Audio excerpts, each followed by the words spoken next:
In the winter of 1897, 60 men pushed into the spruce forest north of Sudbury with nothing but axes, crosscut saws, and whatever the camp cook could haul in on a horse-drawn sleigh. They would not see a town for 4 months. Every single one of them depended on one man to survive, not the foreman, not the timber boss.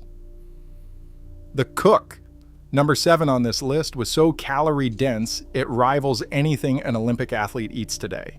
And number 1, the meal that actually built this country, has been completely erased from Canadian cooking. Hit subscribe. We are counting down. Hi, my name is Jeff, and this is Forgotten Canadian Foods. Number 25, oatmeal porridge with blackstrap molasses. Before first light, before any man laced his boots, the cook was already standing over a cast iron pot the size of a wash basin. Coarse stone-cut oats had been soaking since midnight.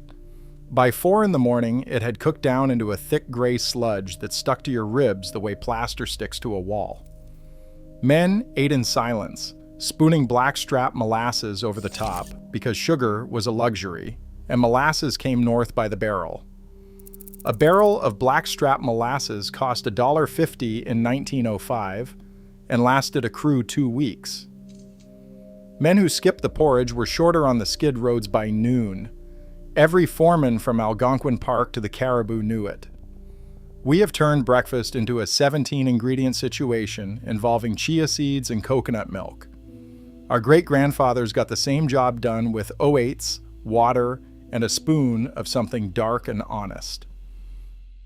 Number 24, salt pork and boiled potatoes. If logging camp food had an anthem, this was it. Salt pork packed in wooden barrels with enough brine to pickle the barrel itself. A single 200-pound barrel kept 30 men fed for nearly a month. The kuyik pulled thick slabs from the brine, rinsed them, and dropped them into a cauldron with potatoes from the root cellar. By supper, the fat had rendered golden, coating every potato in a salty richness no restaurant has since replicated. A pound of salt pork cost 4 cents in 1890. Men who complained about the taste were handed an axe and pointed toward the timber. Nobody complained twice. Oral histories from the Ottawa Valley describe men eating this 4 and 5 nights a week, sitting down to it each time with the same uncomplicated hunger. Hunger is the most honest seasoning there is. Number 23, camp-baked beans. There is a reason every province from Ontario to Quebec still serves baked beans at sugar shacks, church suppers, and hockey rink fundraisers. The recipe came straight out of the logging camp and has not needed adjusting since. Navy beans soaked overnight. Salt pork scraps layered through. Mustard powder and a generous pour of blackstrap molasses. The pot went into the back of the camp stove Friday night and came out Sunday morning. 12 hours minimum. Some cooks left it longer. By morning, the beans had turned mahogany dark, thick as mortar, sweet and smoky and salty all at once. A 50-pound sack of dried navy beans cost less than $2 and fed 30 men for a week. Quebec camps called it les fèves au lard. English camps called it just beans. Men ate 3 helpings and asked for more. The cook, if he was smart, always made enough for Monday too. Cold beans on bread at noon was not a punishment. It was a lunch. Number 22, habitant pea soup. Split yellow peas, a smoked ham bone, 1 onion, salt. That is the whole list. The pot went on the wood stove, and the cook ignored it for 6 hours. By supper, it had become something so thick, a spoon stood upright in the bowl. The peas had dissolved into a golden mass that tasted of smoke and winter and something close to warmth. In Quebec, logging camps, this appeared 3 times a week without a single complaint. Men tore bread and dunked it. Men drank straight from the bowl when nobody was watching. This soup still exists in cans on Canadian grocery shelves. The tinned version and the real thing are as different as a postcard of the ocean and the actual ocean. Do not let anyone tell you they are the same. Number 21, hardtack biscuits, indestructible bush camp bread. Before the railroad came close enough to deliver fresh flour reliably, hardtack was the bread of the Canadian bush. Flour, water, and salt were pressed into flat discs and baked until rock hard. Drop one on a plank floor, and the plank loses.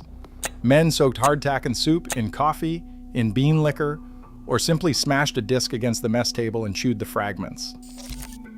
A barrel lasted indefinitely in cold temperatures, which in a northern bush camp meant most of the year. It contained almost nothing beyond carbohydrate and salt.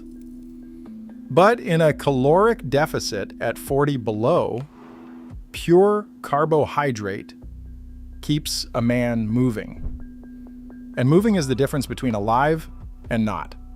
Lumberjacks understood this without any study to back it up. They knew it the way you know things when your life actually depends on them. I say that with respect. I am very much in the warm room. Number 20, lard bread. This one will make modern nutritionists look away.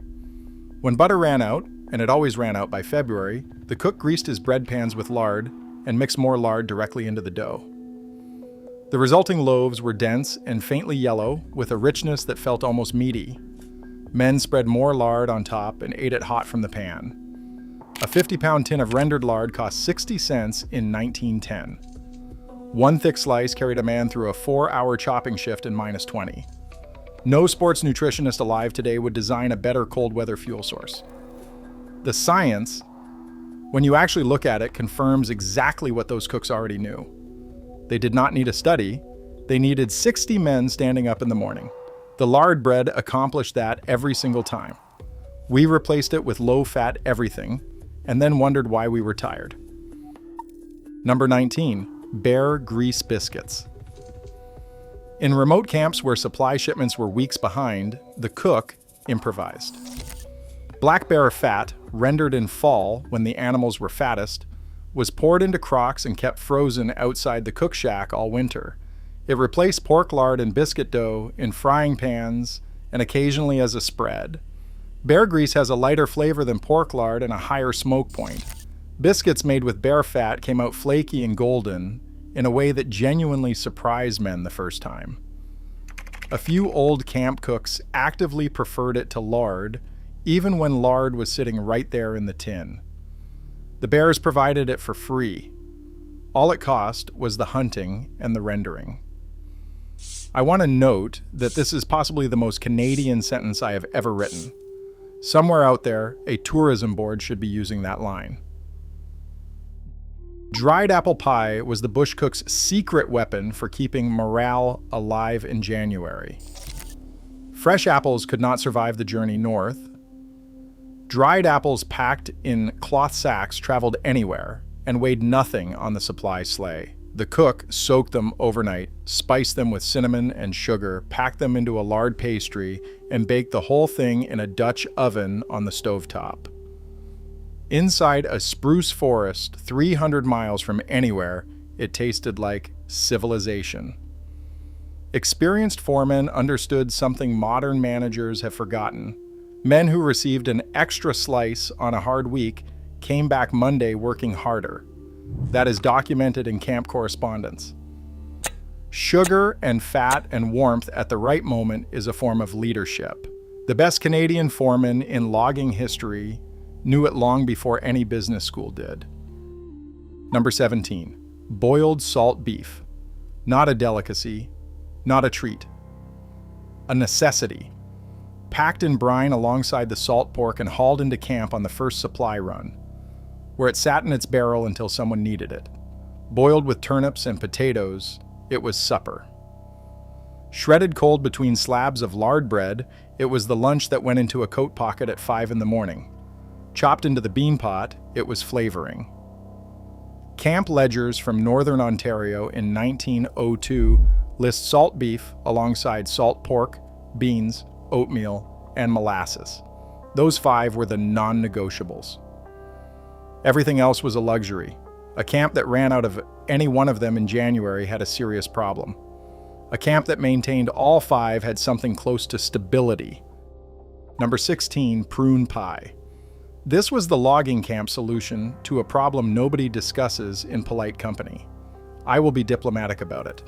A crew eating nothing but salt pork, salt beef, dried beans, and hardtack for weeks would develop digestive difficulties that could shut down a whole timber operation. Everyone in the bunkhouse knew this in the most direct and personal way possible. Prunes shipped north by the barrel were, in every practical sense, a medical supply. Stewed, sweetened, and packed into a pastry crust, prune pie appeared on the table at least twice a week. The men ate it because it was sweet, and it was pie. The foreman made sure it was there, because a crew that cannot work is a crew bleeding money. I have now described prune pie as both a medical intervention and a financial instrument. Both are accurate. Number 15, molasses cookies. The cook baked them in batches of 200.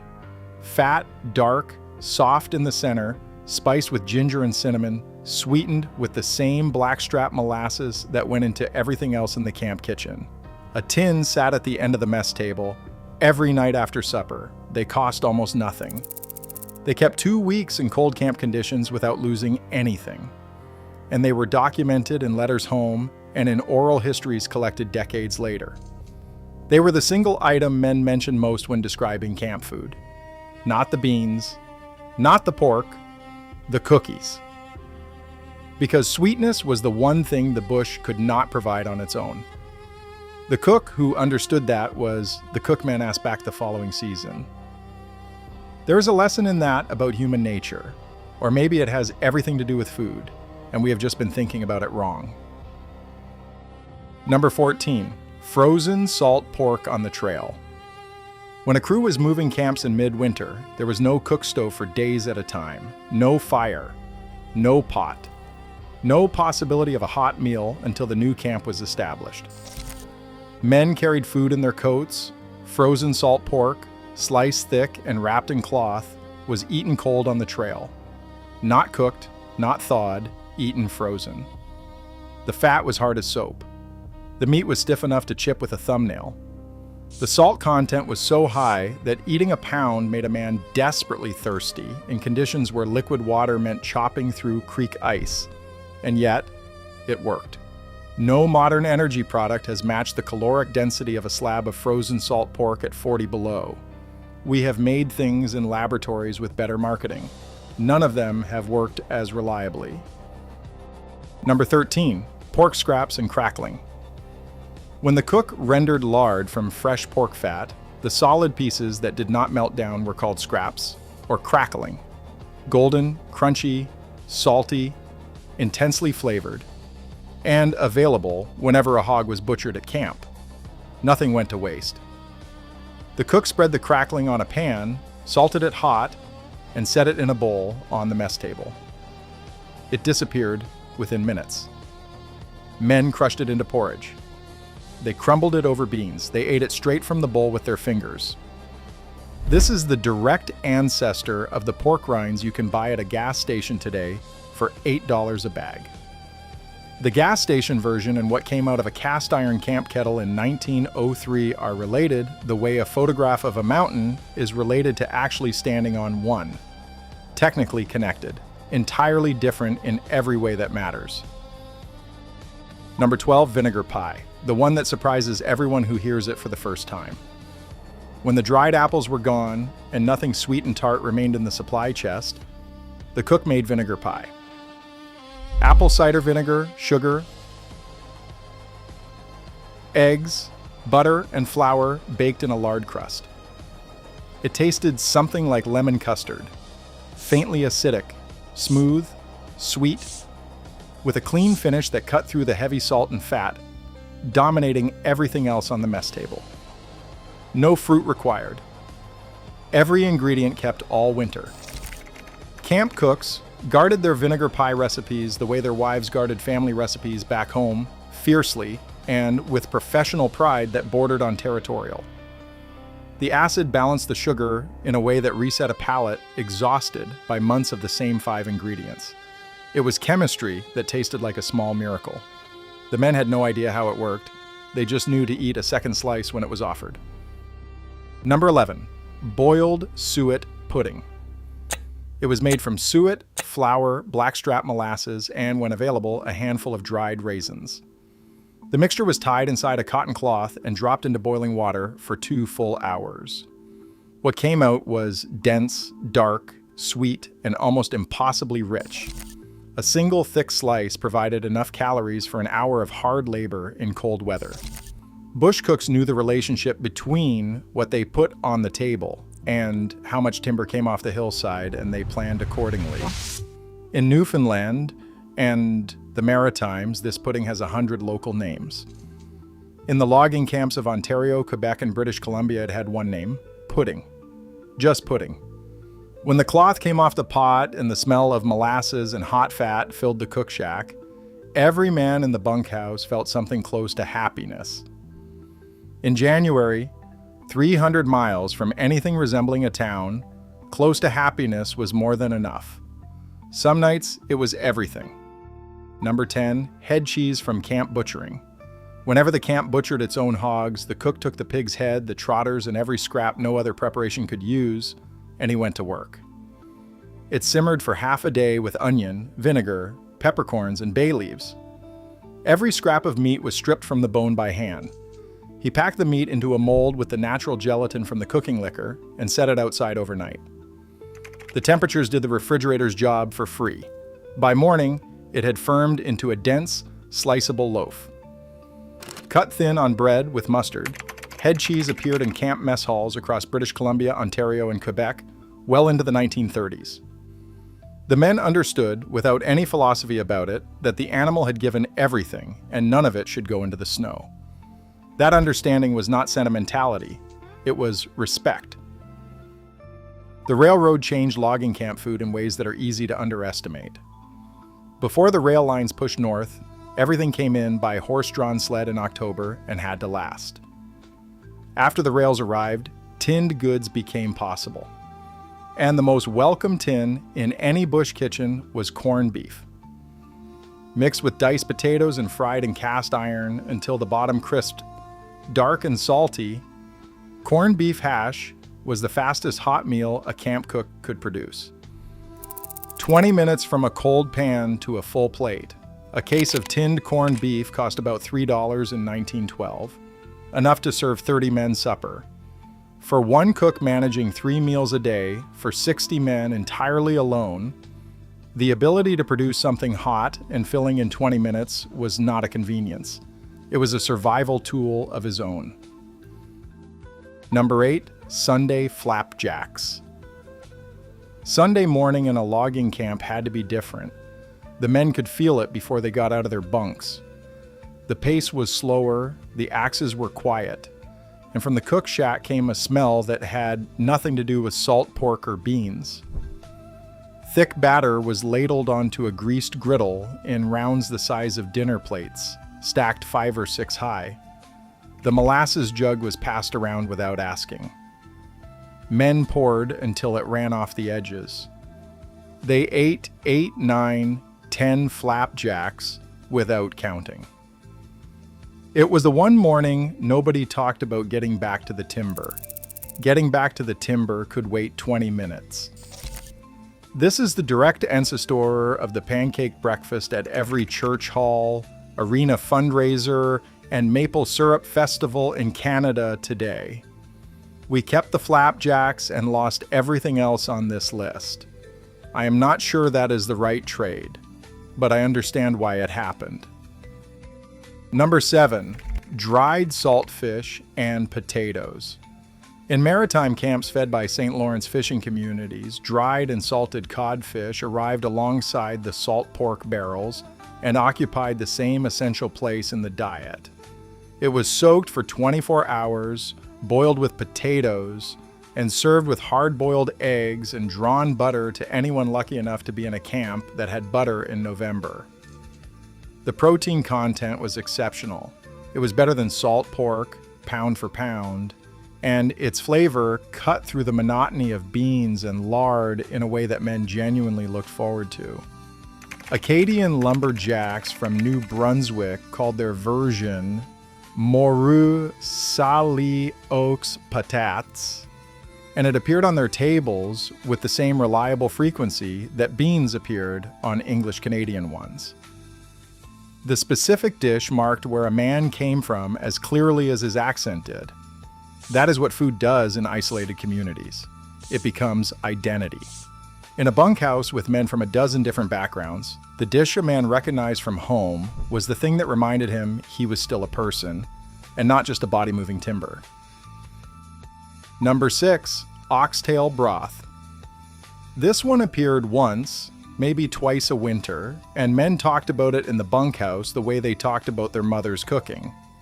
That was the highest praise a meal could receive in a logging camp, and the cook who earned it understood what he had accomplished.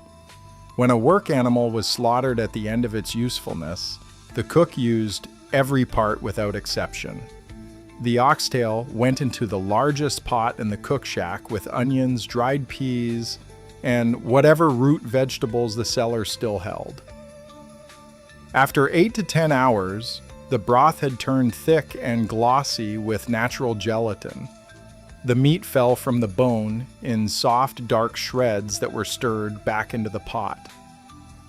The result was something that had no name beyond what it was. Oxtail broth, made from an animal that had spent its whole life in service to the camp and was given, at the end, the dignity of being made into something that fed the people it had worked alongside. There is something in that worth sitting with for a moment. Number 5, tourtière bush style. It belongs to Quebec, but it belongs to the logging camp too, and that part of the story has not been told enough. The classic tourtière traveled north with French-Canadian lumberjacks in the 1870s and adapted to what was available. When fresh pork was gone, salt pork went in. When salt pork ran low, wild game went in. When the foreman allowed hunting, which was not always. Spices like cinnamon, cloves, and allspice were ground and packed into a lard crust that shattered at the fork. The pie was baked until the whole cook shack smelled like a kitchen 400 miles south. Food historians have traced the spread of tourtière across rural Quebec directly to the logging camp settlement patterns. Men took the recipe home at the end of the season. Some sent it home in letters. It spread outward from every camp along every river valley. It sits on Christmas tables now from Abitibi to Gaspésie. But the version on your grandmother's table exists because of a wood stove in a cook shack north of the Ottawa River in 1893. Number 4, figgy duff. Newfoundland sent thousands of men into mainland logging camps, and they brought their food with them the way people bring the things they cannot leave behind. Figgy duff. Salt pork fat, flour, blackstrap molasses, raisins, and spices tied in cotton and boiled alongside the main pot. It absorbed the savory depth of whatever salt beef was cooking, while building its own dense, sweet richness from the molasses and fruit. In any camp with Newfoundlanders in the crew, it appeared on Sundays. The first time a Newfoundlander cut it for bunkmates from Ontario or Quebec who had never seen it, the response was always the same. Silence. Then second helpings. Then someone asking for the recipe to put in a letter home. That is the best endorsement any dish can receive. Not a review, not a rating. Someone asking how to make it so they can give it to someone they love. Figgy duff is still made today in Newfoundland kitchens in exactly the same way it was made in 1890. That is not nostalgia. That is a community deciding some things do not need improving. Number 3, the sourdough starter and the cook's bread. Every logging camp had one position more powerful than the foreman, the cook. The cook's most important product, the thing men judged a camp by before they even tasted the beans, was the bread. Baked twice daily in cast iron pans, the sourdough starter traveled from camp to camp in a crock, kept alive through the whole season like something that mattered, because it did. Foremen wrote instructions protecting it. Men were dismissed for interfering with it. A starter that died in January meant months of hardtack. and hardtack was not bread in any sense that counted.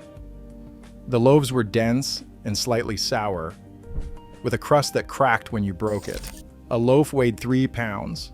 A crew of 60 went through nearly 300 pounds of it every week. Today, sourdough artisan bakeries sell a jar of starter for $20. That same starter began in a crock in a bush camp in 1895. For those men, it was not a trend. It was proof that someone in the most isolated corner of the country cared enough to get it right. Number 2, Christmas dinner in the bush. One night a year, the logging camp stopped being a work site, the axes went quiet, the skid road sat empty, and from the cook shack came something that had no business existing 300 miles from the nearest town.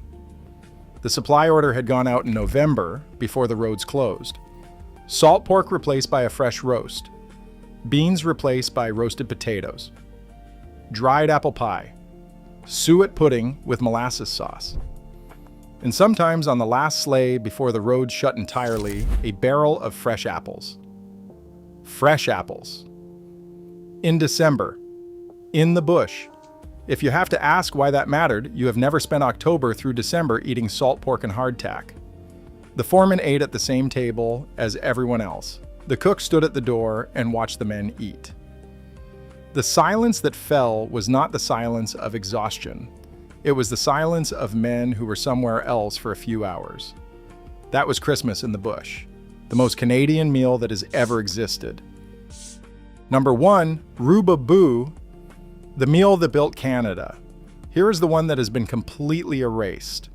Before the logging camps, before the railways, before the Dominion had a western and northern border worth surveying, Rubaboo was the daily meal of the voyageurs.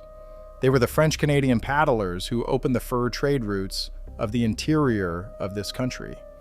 The men who paddled 18 hours a day in birch bark canoes loaded beyond any sensible capacity, portaging those canoes over rock and through muskeg, eating once at midday and once at night, and moving again before dawn.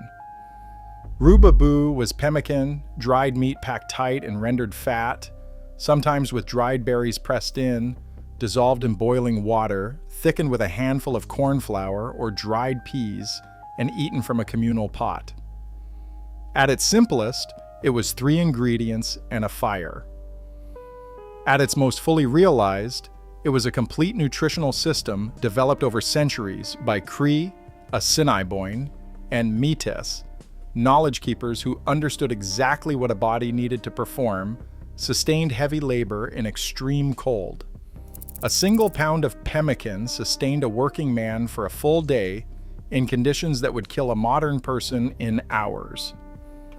The Hudson's Bay Company's entire Western enterprise ran on it. The Northwest Company shipped it by the ton across the interior. Without Rubaboo, the fur trade routes did not function. Without the fur trade routes, the shape of this country is entirely different. When the logging camps pushed into the same territories the voyageur routes had opened, Rubaboo traveled with the French-Canadian shantymen who had grown up knowing it. It appeared in camp supply orders in the 1870s and the 1880s. By 1910, as rail lines made fresh delivery easier, it began disappearing. By 1930, it was gone entirely from any commercial record. No restaurant version exists. No packaged version exists. The recipe survives only in historical archives and in the knowledge of Métis elder communities who are actively working to preserve it, understanding that what is at stake is not just a recipe. It is the memory of how this land fed its first peoples, and how that knowledge kept every single person who came after them alive. The meal that built Canada has been completely erased from Canadian food culture. I think about that more than I probably should. 25 meals. 1 story. These were not recipes from cookbooks. They came from supply barrels hauled in on horse-drawn sleighs before the roads closed. From crocks of sourdough starter carried like something sacred from one season to the next. From a particular genius of one man managing a wood stove, a cast iron pot, and 60 hungry men who needed to be standing up at 4 in the morning. The camp cook did not have a culinary school degree. He had a larder that never quite had enough in it, and a crew that depended on him in a way that was entirely literal. What he made worked because it had to work. There was no backup plan. There was no delivery option. There was the pot and the fire and what was in the barrel. That knowledge is mostly gone now. Lost somewhere between the rail lines arriving, the convenience aisle expanding, and the delivery app making it possible to never think about where food comes from.